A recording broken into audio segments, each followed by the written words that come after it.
Welcome to Outlaw Woodworking. Today we're going to install a 200 amp electric service to the Dream Shop.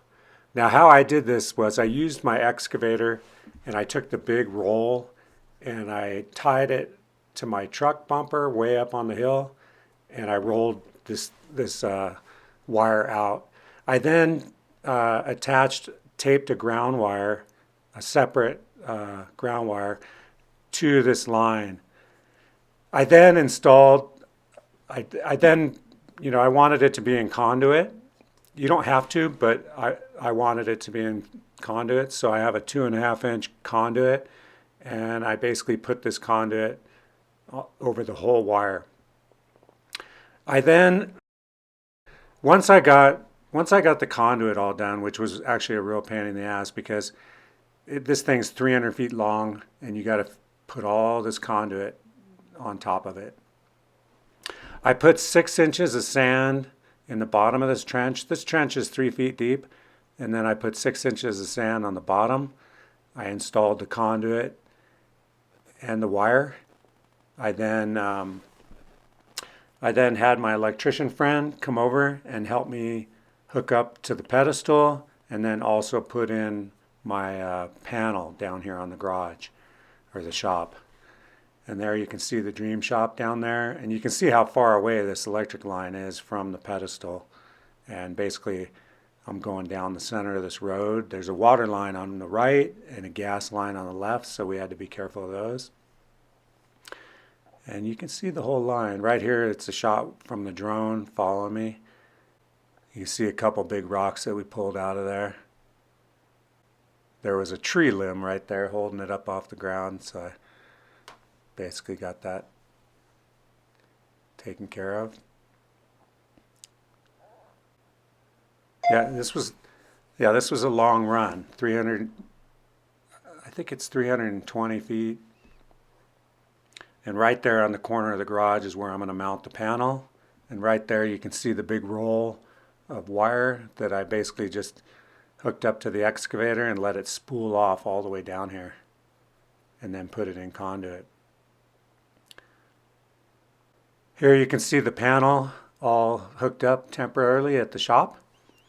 And then here you can see once the panel was hooked up and we had it hooked up at both ends, I bring the guys back after the inspection, and inspection went well. I bring the guys back to start backfilling, and what we did was put 12 inches of sand on top of it. That takes a little bit of time.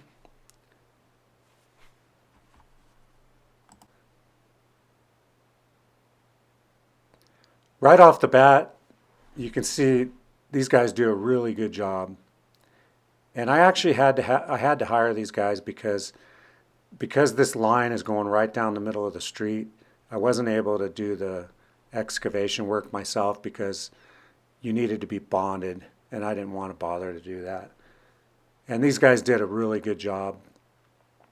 So we're putting 12 inches of sand on top of this conduit. And once we get all the sand in there, then we'll put a tracer tape, an electrical tracer tape, a red one, on top of the sand and then bury it back up.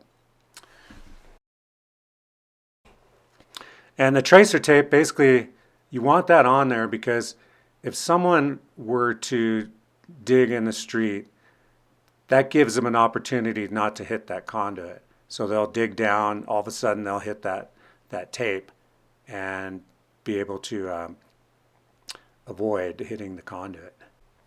And here you can see the tape, caution, buried electrical cable, and I tie it off to the pedestal and then run that tape the whole way.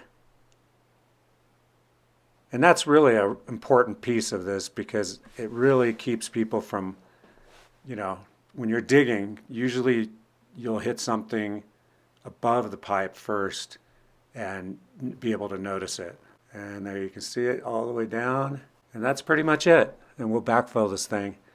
And it's going to be nice to get power down there where I don't have to use my generator down there Anyway, thank you very much for watching. Please subscribe, hit the like button, and I will see you next time. Later.